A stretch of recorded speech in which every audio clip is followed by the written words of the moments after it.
Hi guys, how you doing? All right, this is the last video of this saga, but I'm going to continue to make these videos because I think it's pretty cool. It's therapeutic for me, and hopefully I can continue to share my story and how literally messed up these people can make your lives. All right, so where was I before? Yeah, the tail end of this relationship was in November. Um, So before that, I had my brother's wedding, and we were still trying to. We were still in limbo here. I was just trying to figure out what was going on and if we were gonna work this out. And at some point, um, prior to October, and I wanted her to come to the wedding. I was excited when we decided to try again in September, and I wanted her to come to the wedding with me. I was excited for it. I was looking for hotels, and then you know she made a comment once of she doesn't know if she wants to go now because she doesn't know if I'll be able to pay much attention to her and I might ignore her, and she doesn't want to feel that way or to feel rejected. And that just was a gut punch to me because I was excited for her to come and I was excited for everything, and then she goes and says that, and it's like, what? If why would I invite you if I didn't want you to go and if I wasn't going to pay attention to you? And if you put effort into this relationship and into making things better, then there would be no issue on anybody's end and it would just work. But you can't because you're selfish, you're a bitch, and everything's about you. You. It's always been about her. So she couldn't do that. I ended up not coming to the wedding. And there came a point where we were just going back and forth again, and she was just going back, arguing with me back and forth.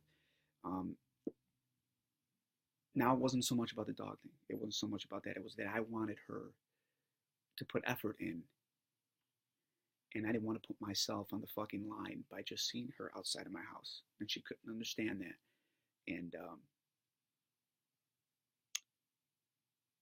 And I couldn't get past it. No matter what I did, I couldn't get her to see. It's what she wanted. She needed this. That had to happen, or it was it. I got emotionally ill. I got emotionally sick. I was at the doctor's office. I broke down at the doctor's office. Not afraid to say that. Um, I think it's something that had to happen for me to see what the fuck was actually going on. And uh, she didn't really seem to care about that. I told her, and it's just like, oh wow, she said. And then the next day, she continued her bullshit, continued her bullshit, continued her bullshit. And the more I told her, I said, we got back to the dog in the bed again, dog in the bed conversation again. I'm just talking in circles with her on the bed. I said, I will make something for my dog on the side of the bed so we can both be happy and both satisfied with this. I will do that. And then she brought up again, like I said before, she kept bringing up more situations and more issues with it. And then she screamed at me, hung up the phone, and I didn't contact her again for like a week. And she sent me a text message out of the blue of that's the time I decided to go no contact. It was so fucking hard to do, and I didn't block her, which I should have, because she sent me a slew of texts after that saying, have a nice life with your four-legged dog, your four-legged lover, or whatever. Yeah, four-legged lover. Um, I'm the reason that she's been in the ER. I'm the reason she tried to kill herself. It's all me. It's all my fault. Um, she went possibly through every emotion a human can go through in one probably 2 minute rant. Hate, love, blame, guilt, shame, blame me again. Um, and then I asked her what happened to the girl that I met. She goes, well, that girl had a breakdown, and since then she's been lost. Well, you know what? That's not my fucking problem because I didn't give you the breakdown. It's not my fault that you're an adult child and you can't handle life. I mean, I can't. It's not my fault. And then I remembered something her mother said to me when I was reaching out to her mother during the summer about her ways and everything. And she goes, oh, well, she just needs to be, she needs to feel important. I felt like saying, important? What the fuck? How does she not feel important after everything I did for her? And you know what? It ain't my fucking fault you failed at parenting to not make her feel important, and now she's taking it out on me and everybody that she's with, okay? That's your problem. I'm her boyfriend. I've made her feel important, and it just irritates the shit out of me. Um, so that's where it went. I went no contact, and it's about 3 weeks. Feeling better. I still have moments of what the hell happened and why is this happening and how is this happening, and it still hurts. It hurts because what you fell in love with was never there. Uh, at least I never saw it again. You know, I thought I did, but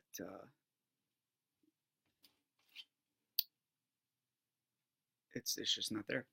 And what really sucks is the moments that come back of like, wow, you know, you're missing an illusion. I miss what I had. You know, if everything can go back perfect to the girl I met, it'll be fine. But it's just never gonna happen. And realizing that sucks. So, you know, um, it's not a normal relationship. It's not a normal ending, no matter how long I was in it. When I love somebody, I love deep. I love a lot, and I give a lot, and maybe I give too much before I get anything back. For me to realize that she is what she is, and this is what she's going to continue to do. So, what else I want to say? My mind's going crazy right now. But yeah, 3 weeks, no contact. Blocked her. She's blocked. She can't call me on my. Can't text me. It's literally the only way that you can do it. I realized that after about a week and a half in, because there's no more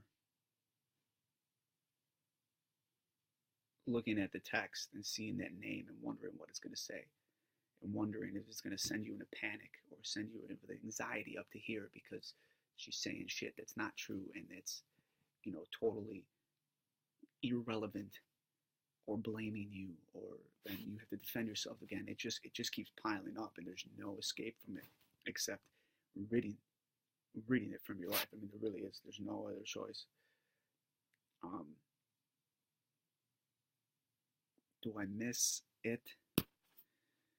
Not the abuse, no, but I miss things we did. I sort of go back to good memories and stuff. But I just have to keep telling myself that stuff wasn't her. She was a fake, and I never really was given a fair chance to be with somebody who would actually love me and give back to me. So I'm going to continue to make some videos.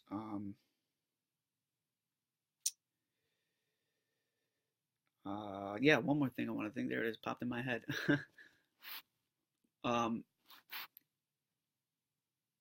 Enablers. Her parents, enablers. Because when she screamed and yelled at me and that last time and hung up the phone on me, her father told me to stop talking to her or he would get a restraining order on me. Me.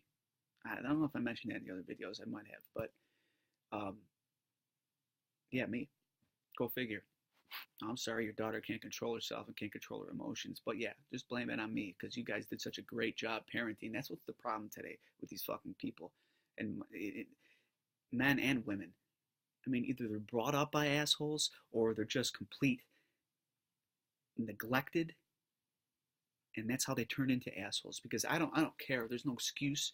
I don't care if you have a disorder, if you have a personality disorder, if you're fucking borderline or narcissist or whatever you are. You're an adult, okay? And if you have a disorder that makes you treat people like shit and you can't control it, then you don't deserve to be in society. There's no excuse for it. You're an adult. That's why I refer to these people now as assholes. I don't even refer to her as her name anymore. It's just the asshole, because I mean that's the term. I mean, there's no excuse. There's no excuse for acting like an asshole and never apologizing for it and repeating the behavior that you repeat and expect people to deal with it. You're just an asshole. So I'm going to continue to make these videos. Leave your comments. Reach out, send me a message if it helped you. It's helping me little by little, little by little. Things are looking up. Got my apartment. I move in February, which is so freaking cool. So I'm pumped about that. Yeah. So yeah, leave your comments. Let me know what you think. But yeah, assholes. That's all I can say. So, all right, guys. Thanks for listening.